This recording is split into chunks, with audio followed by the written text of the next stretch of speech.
Hi, my name is Paul and this is the failing to be weekly wood night shop update. So last time I said that my next video would be a shop tour and that has not happened. As you can see, some things have changed and I was gearing up to do that, but then life got in the way. First, my mum was in hospital because it turns out she had a brain lesion. That's been operated on. That was a lot of drama, understandably, and we'll see how that goes in future weeks.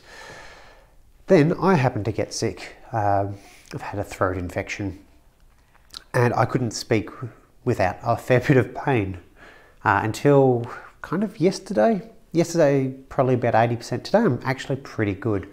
Still got a bit of the sniffles and a bit of a cough, but I can actually talk, which makes shop updates a lot easier to do.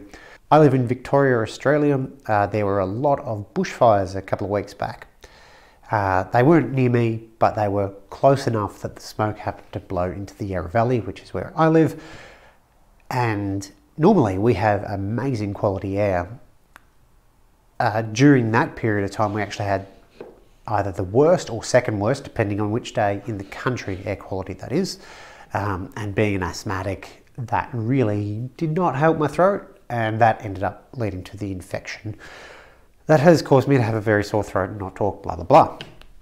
So a fair bit of stuff has been going on, just not in the workshop. I have got a few things to show, but this is just a brief update. I will still do the shop tour and hopefully that will be next, but I'm not making any promises this time.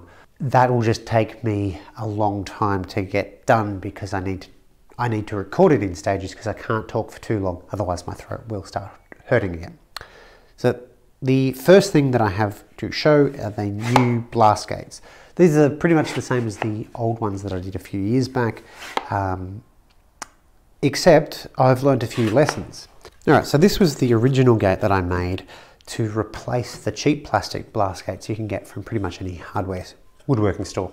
The cheap gates were just split apart over time and they didn't fit the piping that I had. So on this one, I've got a piece of a fitting that goes to 4-inch or 100mm PVC. And on this end, it's a fitting for flex hose, so I can attach directly to that rather than a whole bunch of step downs, step ups and all of that. The other advantage of this style is it's self-cleaning, but I did make a few mistakes. You can see that this blast gate is broken. That's because this section here was just far too narrow. I've beefed that up considerably in this one, so that should be more durable. I also didn't add handles or stops to any of these gates, so it's a little bit tricky to get the right position so that's 100% open or closed. Whereas on this one, or the new design, it's got handles on either end, so it's either 100% closed or open. The other improvement on this is that because I didn't glue it together, I've just screwed it together, I can add extra layers of tape or remove extra layers of tape to get the spacing right, so it's easier or harder depending on the position to open and close the gate. It's a little bit tricky to see, but I've also added some polyethylene tape, low friction polyethylene tape, which makes this glide super easy. You can see that that is just so ridiculously smooth. And you might go, but where are the pipes and stuff like that? Well, the problem with this is that each half is kind of going to be that no matter what. So if I made any changes with my shop layout, I'd basically have to make a new one of those. So that got a bit silly. What I've done this time is made some 3D printed flanges, so I can just replace the flange depending on what is going where. So in this case, I've got a F, so that's a 100mm fitting. So this goes to a fitting. If it's got the letter P on it, it goes to pipe. F and 4-inch goes to flex hose. Now at this stage, I've only got a few of these printed because I wanted to get the gates done, but I will have them throughout the shop. I'll replace all my blast gates as well as the 2 extra ones I needed to add in. This happens to go to the router table, so that's for the fence, and that's for the under the table dust collection. I've also done the same thing with the miter saw. You can see that this gate is open and staying open. If I made it too loose, it would just fall straight down but it goes down pretty easily. I might still tweak that a little bit, but now I finally have dust collection properly plumbed in, well, partially properly plumbed into my miter saw. I can take this hose off and put it on my drum sander as well. I usually wheel that out to about here. It's a good position for it. So hopefully that'll work out a little bit better while I figure out exactly what I want from a shroud. I'm really dropping the ball on that one, but progress. I'm not planning on doing another video on these.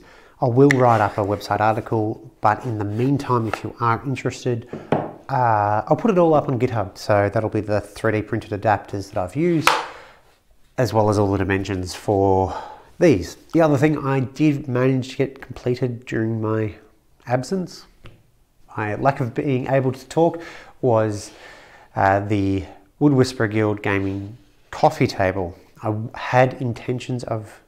originally had intentions of selling that, but my wife saw the dry fit, then decided she wanted it rather than me selling it.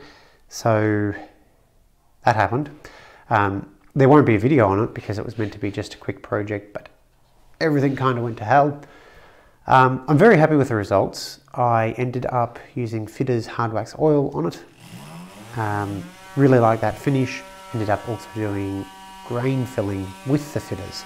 It's an interesting process, annoying process, but probably the most annoying thing is that it does work really well and creates a much smoother surface. So I will do a little bit of a video on that in the future, but I need to get my head into gear.